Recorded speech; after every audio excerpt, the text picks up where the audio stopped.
It's great to see you. As usual, been keeping up to date with your various interviews. I was saying before the show, you're very patient because you go on a lot of interviews talking about, obviously, the Beatles. I've seen you do one recently with Dingpole, somebody, what's the guy's name? Yeah, James Dallingpole. That was quite good, although it was quite basic in some ways. It's still, he was asking quite good questions. He was quite well versed in it himself, more than some are. So I quite enjoyed that. But I was saying your patience for going through it all the time and your commitment to the cause is unreal. So 8 years you've been at it, yeah? What happens is I've been at it for 8 years, but a lot of podcast hosts are just catching up now, on the conspiracy. And so what winds up happening is they ask me to come on, and so I've got to go through the story. And I know it's repetitive to my longtime audience, but all I can say is just bear with me, because at one point you were there as well. I'm talking about the audience where you were just getting the information and just getting an opportunity to hear about the conspiracy. The only thing I could say is, if you've been following me for a long time, and if it's repetitive, then don't listen to the show. That's all I could say. But there's a lot of people now, Billy, that not just the hosts who are doing these podcasts, but people in general are waking up to the music and entertainment industry and how controlled it is, and how the Beatles are a big part of that industry. Update your interviews, although it's going over the basic stuff, you're kind of always finding new stuff, and you're always bringing that into it as well as going over the solid ground that you need to cover, So they are kind of fresh and somewhat, but somewhat is repetitive in it because it's necessarily so. Yeah, it is. I mean, there's no way of getting around it. You always have to cover the basic story. And I've been talking about it for a long time, over 8 years. But I do try to bring newer information into it. The newer information comes more often when the host is better versed in the conspiracy, because they will ask me questions which aren't too basic or too fundamental. So they're really asking questions where we could take it to the next level. Well, this is it, because everything's connected. The Beatles, once you go down that particular rabbit hole, and it is quite a good one to draw your average person in, because I was in Turkey recently, and there was this friend of mine who's going out, this bass player who I used to film in the band called Flying Dog, this heavy metal band, and I started telling them at this night out with all these Turkish people about, Paul McCartney isn't the real Paul McCartney. And from there, this guy was like, I'm a massive fan of the Beatles, and these other people were getting annoyed because he was just so into it, and I had to keep on explaining it, and it's like just such, I couldn't handle it really, still trying to digest it. But yeah, it's once you go down there, then the conversation naturally went other places as well for the rest of the night, because that's what it does. It's like a rabbit hole it takes you in, and then it can open up a lot of stuff. Yeah, it's a huge conspiracy to get your head wrapped around, especially if you are a Beatle fan, because we have to remember the indoctrination has been in place for 60 years. So for 60 years, your brain just keeps getting jackhammered with the official story. James did ask me a very good question, and it's a question that I get asked sometimes. Why is this important? Why is the Beatle conspiracy, why is Paul being replaced a big deal? And James said that he had a conversation with somebody, and they said that, these types of conspiracies make the, quote, truth community look silly. And, I didn't say this on the show, but for people who say things like that, what they're actually doing is gatekeeping. They're doing the same thing that they accuse the mainstream media of doing, that there is this aperture in which we operate within. And then we have to ask the question, well, who's the arbiter of that aperture? Exactly. Who's the person who decides what it is that we should be talking about? Who anointed these people or this person as the spokesperson for the critical thinkers and the free thinkers of the world? Well, I did mention to you before coming on here that I've been essentially barred from another 2 places in the past couple of weeks for trying to do comedy. And it's other comedians that are shut me down because you're not allowed to say, not even the word that you're not allowed to say. You can't allude to the word that you're not allowed to say without them stopping you in the middle of the show and ending my time right there and then. And beforehand, one of them was talking about pandemics and stuff like that and reading from Matt Hancock's book. in a terribly unfunny way. And I never stopped his act and told him he's talking bollocks. You know what I mean? Right.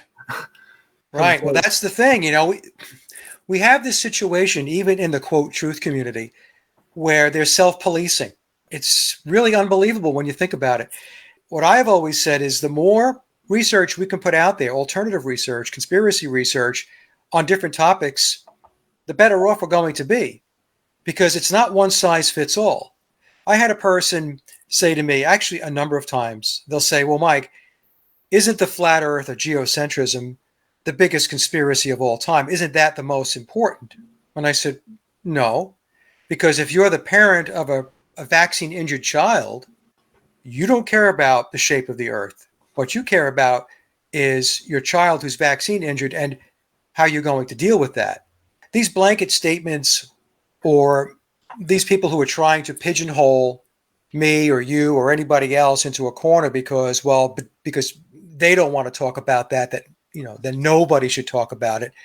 They can go take a hike and get lost, because in my case, with the Beatles conspiracy, I can't tell you how many emails and comments and feedback I have received that this topic has resulted in many, many people waking up and seeing the deception and the lies in the world. Because what happens is they think to themselves, well, holy smokes, if they lied about this and there was all this deception around the Beatles, then what else are they lying about? They get red pilled. And so, people shouldn't be walking around, especially if you're in the truth community or the alternative research community, trying to limit the scope of what it is that people are doing research on. I don't get it, to be honest with you. So I just ignore these people and move on, because I know what I do, what you do, and what others are doing is important. The bottom line is it's an individual journey. You and I have talked about this so many times, and we've got to follow our desires and our will, what motivates us. Everybody has a different path, an individual path, and that's what we have to do. I'm not into hive mind. I'm not into consensus research, which is what these people are actually asking for. That's what they're requesting. Yeah. We want everybody to focus on these 10 things. Anything outside the 10, unacceptable. You're going to be involved in the making of a documentary, and will that be going into the Beatles history, or will it be touching on other topics like we've been doing tonight?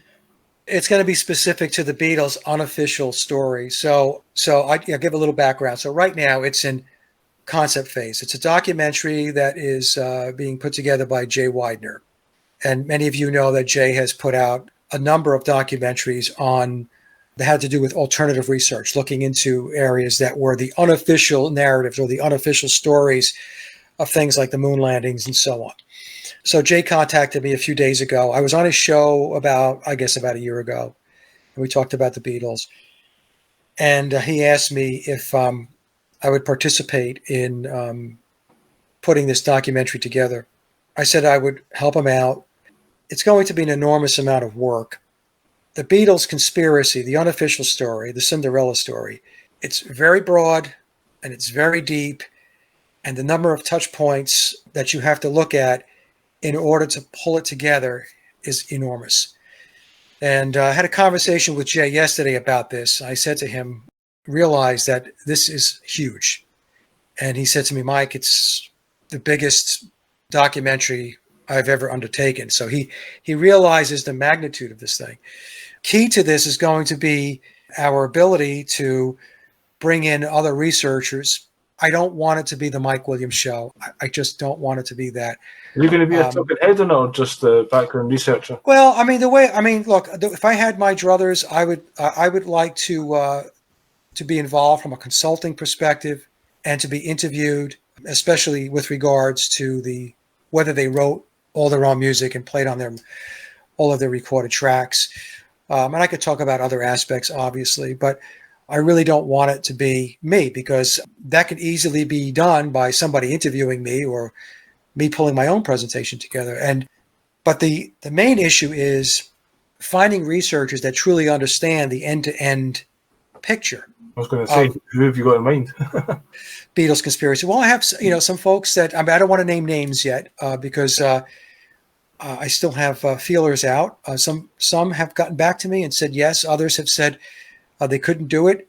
And I told them I understood because, like I said, it's going to be a lot of work. Jay was saying he wanted to get it out by the end of the year. I don't know if that's possible. I really don't. And how long would you plan on making it? Because again, it could be 3 hours easily and still wouldn't get anywhere near. I don't know. That's another thing that I talked about. I can't even cover what I need to cover. I can, get the overview done in about an hour and a half to 2 hours. Deep dive? No. So I don't know. As far as I'm concerned, there's a lot of question marks. How many hours is it going to be? Is it going to be 2 hours? Is it going to be 2 90-minute, part 1, part 2, longer than that? I don't know. But right now, it's a matter of seeing if we can get the right people together. If we can't get the right people signed up, then, Yeah. So I don't want to say it's going to happen. I don't want to say it's not going to happen. Like I said, when I used to do project management back in my corporate days, I would say that this is in pre-concept, concept stage. So you have different stages or phases of development as you go through a project. So we're in pre-concept/concept. Just trying to figure out how to do this. Still early doors yet. Yeah. Early doors. But good luck. That'd be interesting to see a really good documentary with the kind of knowledge that you bring to the table. So again, it's another way to bring in the general public, where it's got some nice presentation. And again, if we can get different avenues to get on Netflix or something like that. Yeah. I don't know how possible that is, but that would be quite good as well. Yeah, that would be fantastic. And I also was thinking, I was telling my wife that if we're able to do this and pull it off and it goes really well, then I may ride into the sunset. I was going to say you can retire. Yeah, I probably will. I know you'll get some other piece of information. You go, oh God, I've got to talk about this. Yeah, I mean, that could happen. And I won't say that I wouldn't step up and present that, but the actual, just keep driving on this Beatles thing after 8 years. That's a long time, Billy, Yeah. And so if I could top it off with this documentary, and like I said, if we can pull it off and it comes off well, then that's a good way to leave the party, I think, Yeah, I think so. Do you know if Thomas is planning any more Billy's back books coming out? I don't, but I will tell you this. The odds are good that Tom will participate in this documentary. All right, that's good. Okay. That must come with Paul's blessing then. You know what I mean? Yeah, well, I mean, I did talk to Tom about it, so I won't say any more about it because I don't want to speak on behalf of Tom, but it's looking pretty good from that perspective. And Tom and I have a professional relationship. I don't know him personally. We've never met person to person, stuff like that. It's basically emails, and I think I've spoken to him on the phone maybe 2 times over 8 years. And they were very short conversations, relatively short. I'm not saying 2 minutes, but, half an hour or whatever, if we had to talk about a certain thing. I think we spent maybe 30, 35 minutes, maybe 40 minutes talking about Crowley as it pertains to memoirs. Obviously, his knowledge of the topic is unbelievable. And so if we can bring Tom into the documentary, it'd be extraordinary. Isn't this Billy's back book, though? Is that not supposed to be fiction, So if he's going to come in to the documentary, he's almost saying that it's not fiction at that point. Well, I think the way that the documentary could possibly be structured, and again, I'm guessing here. Okay, I'm speculating. I don't know. I don't know what Jay has in mind because, like I said, we're a pre-concept. But I mean, the way we can approach this is that the group of researchers have come to the conclusion that there is an alternate story. There is an unofficial narrative. Yeah, and much of this information where we've drawn our conclusions and our positions is drawn from mainstream information. Yeah. Virtually all of my information that I present has come from information that's in the mainstream. Yeah. You just have to know where to look for it. And what they're saying in their coded language and stuff like that. Right. You have to decode it. You have to read between the lines. And I think we could just present it as an alternate version of the Beatles story and then leave it up to the audience to decide if the presentations by the various researchers make sense or resonates with them. It's no different than what I'm doing right now on my channel. I always say, I'm not here to convince you of anything. I mean, if you don't believe what I'm saying, you don't like what I'm saying, then you don't have to be here. Yeah. You can go elsewhere. So I think we could go about it that way. But I do think it's important to get that story out. Yeah. I do. I think to get it under one umbrella, under one documentary with the right researchers, I think would be I mean, a again, good this thing. is the reason Billy's obviously putting out the books. He's wanting credit, so he's going to be happier, I think, if a movie coming out based on if he's behind Tom, because Tom's claiming that he's just kind of almost inventing this stuff, is he, or is he? He has to appear to be fictional. It has to be classified as historical fiction because there needs to be plausible deniability. Because, as I've mentioned, Billy has signed contracts. Tom as well. He had to have signed an NDA, a non-disclosure agreement, to do the book. Yeah. There is no way Tom would be able to put that book out without having the blessing of Billy and the inner circle. There's just no way. In the conversation I have with Jay, and I've mentioned this on my show a number of times, the book contains a ton of Beatle lyrics. Was it not advertised on Paul's site as well, beside the lyrics box set or something? Yes. Aye. Yes, there was a site that Tom put up. There's a site that Tom put up. It's the Memoirs of Paul McCartney, I think it's called .com. I'll give you the link. I'll have to look it up. And on that site, both books are promoted. Yeah. It's the lyrics and the Memoirs of Billy Shears. How is it possible that Tom would be able to promote both books on one website unless he had the green light to do so? And going back to the lyrics in the book, I spoke to two attorneys. I have an attorney that I've had for a long time. He does intellectual property, trademarks, copyrights, that type of thing there. And I asked him about putting lyrics in a book. Is that a safe zone? I mean, I already knew the answer, but I wanted to run it by him. And he said, absolutely don't do that unless you have permission. Yeah. Because you could wind up with a lot of legal issues from a copyright perspective, copyright infringement. Yeah. I mean, at the very least, you would wind up with a cease and desist letter. At the worst case, you could wind up being sued for copyright. And the other thing that Memoirs did was to use Billy's likeness on the cover of the book. On the hardcover, if you open up it has the paper cover. On the back fold, there's Billy. I mean, not it's true, an illustration, but an actual photograph of Billy. So, and I was also told that using somebody's likeness, especially somebody as prominent as Billy or Paul McCartney, could also be problematic from a legal perspective. Yeah. And I also ran this by a friend of mine who's a lawyer, personal friend of mine, and she does both criminal law and family law. And she told me the exact same thing. She says, don't use lyrics unless you have permission to use those lyrics because it could be a legal issue. It could be a problem if the person finds out. Also, Mike Stock told me that he gets requests all the time to use his lyrics in books because, I think Mike has more number one hits than, quote, Paul McCartney. Right, well. Right? Mike told me that he vets all of that stuff because you want to make sure if your lyrics are going to be used, you want to make sure they're used in a context that's beneficial to you, the copyright holder, and that it doesn't damage your brand. Yeah. So, I mean, the point I'm trying to make is, you have those attributes folded into Memoirs. Even though it's historical fiction, we have to factor in those things as well to come to the conclusion. And I think it's a reasonable, logical conclusion that at the very least, Tom received permission to put that book together the way it was put together. Be interesting to see him in the documentary if he shows his face, but certainly, again, it'd be great to have that finished. So, good luck with that. It sounds like a lot of effort ahead of you. Well, hey, and if Tom is participating in the documentary, then we can also prove that he and I are not the same person. All right. I get that. Oh, you're Tom, you Harriet, and blah blah blah, and all that stuff. You just pretended you were reading this book, but actually you wrote it. Yeah. I had time to sit down and write a 666-page book with 66 chapters. I mean, give me a break.